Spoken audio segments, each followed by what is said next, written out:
Friend, this fall has been so lonely. I'm tired, but you still give me hope. Dreams all turn left, but you look perfect. Please know, no one's made me feel like this before. Friend, I don't know where I am.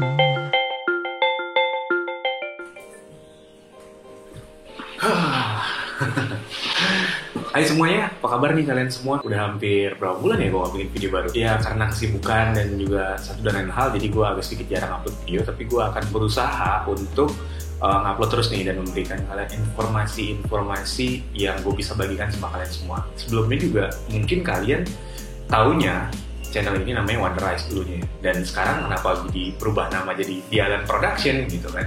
Nah sebenarnya channel ini gue ubah karena gue pengen explore di bidang lain sih di luar travel. Karena sebelumnya Wonderize itu gue bikin untuk menyalurkan hobi gue di bidang traveling, dimana gue bikin travel video gitu kan. Tapi karena gue punya kreativitas lain yang ingin gue explore juga, nggak sekedar di bidang travel, dan juga sekarang lagi masa pandemi susah banget untuk traveling, jadi gue ubah aja jadi The Island Production, dimana nantinya mungkin kalian bisa menemukan banyak jenis konten baru yang gue bikin. Oh ya, bagi kalian yang mungkin udah subscribe channel ini dari lama, kalian mungkin masih ingat dengan video yang gue bikin kira-kira setahun yang lalu mengenai kepindahan gue dari Jakarta ke Bali.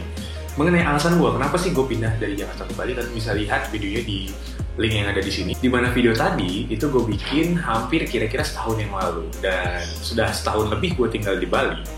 Pasti kalian semuanya penasaran gitu kan mengenai update apa sih nih si David ngapain sih di Bali gitu. Tapi untuk di video ini gue mau bahas mengenai hal-hal apa saja yang gue pelajari selama gue tinggal di Bali. So kalau kalian pengen tahu, ikutin terus video ini dari awal sampai akhir. Jangan lupa juga tekan tombol subscribe supaya channel ini bisa berkembang dan buat semangat untuk bikin video baru lagi. Tanpa basa-basi lagi, langsung aja kita mulai. Let's get started.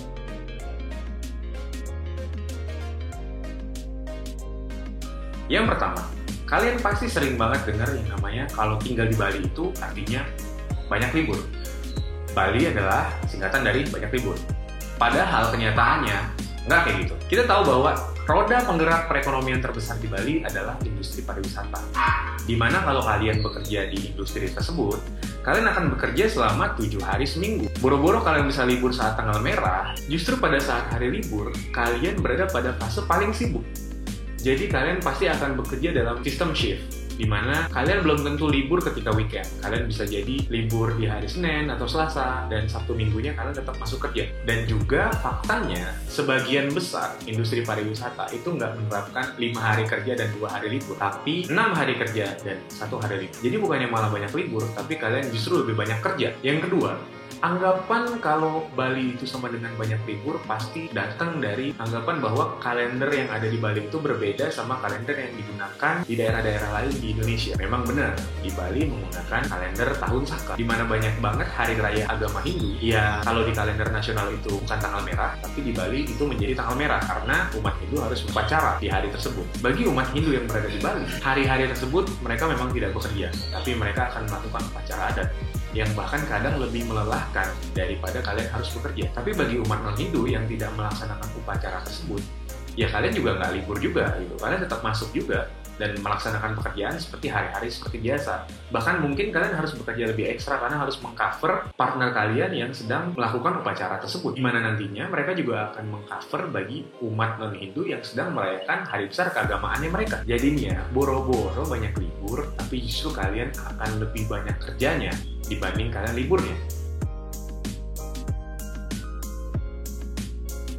Yang kedua, tinggal di Bali itu mengajarkan gue akan pentingnya beradaptasi dan juga toleransi. Selama setahun lebih gue tinggal di sini, gue berinteraksi dengan banyak jenis orang dari berbagai latar belakang, mulai dari foreigner, warga lokal, sampai warga pendatang yang lain juga. Kalau gue nggak bisa berkomunikasi dengan baik dengan mereka, tentunya nantinya gue juga akan kesulitan untuk bersosialisasi. Dan kalau udah kayak gitu, nantinya kehidupan sehari-hari gue juga yang akan jadi susah. Jadi yang paling penting di sini adalah skill komunikasi harus diasah dengan baik, supaya bisa beradaptasi dengan orang dari berbagai latar belakang, dan bisa temenan sama siapa aja. Terus juga, selama gue tinggal di sini, gue menemui banyak banget teman-teman yang memiliki latar belakang yang berbeda dengan gue. Mulai dari pandangan politik, agama, sampai orientasi seksual. Hal ini yang mengajarkan gue bagaimana supaya gue bisa bertoleransi dengan mereka. Dimana kalau kita memiliki pandangan berbeda terhadap satu hal, bukan berarti kita harus musuhan. Kita tetap bisa temenan, dan bahkan saling membantu ketika dibutuhkan. Oh iya, selama tinggal di sini juga, kalian akan menemukan pemandangan-pemandangan yang tidak biasanya kalian temukan di daerah lain di Indonesia.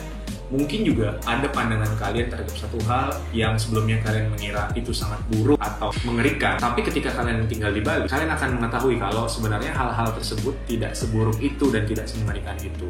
Hal itu sebenarnya terjadi karena jiwa toleransi kalian yang akan semakin terasa seiring dengan lamanya kalian tinggal di Bali.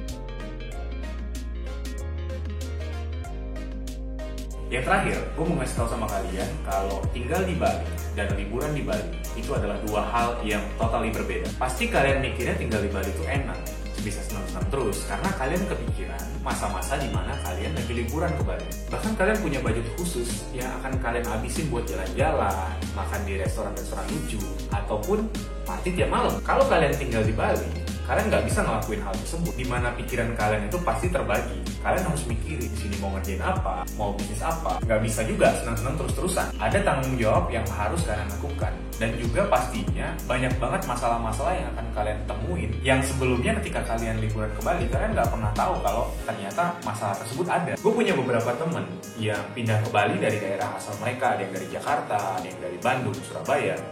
Dan sekarang pada akhirnya mereka kembali ke daerah asalnya tersebut.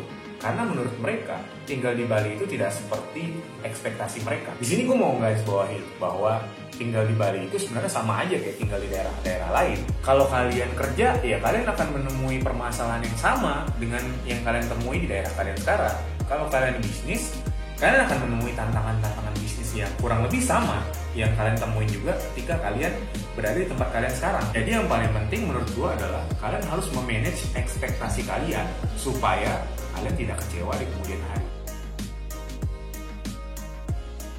Oke, itu tadi sebagian kecil hal yang gue pelajari selama hampir setahun lebih gue tinggal di Bali. Sebenarnya banyak banget hal-hal lain yang gue pelajari, tapi mungkin gue akan bahas di video-video selanjutnya ya. Oh iya, gue juga terbuka terhadap saran dari kalian mengenai topik apa lagi yang harus gue bahas mengenai Bali atau apapun itu. Kalian bisa kasih komentar di kolom komen yang ada di bawah. Anyway, terima kasih buat kalian yang udah nonton dari awal sampai akhir.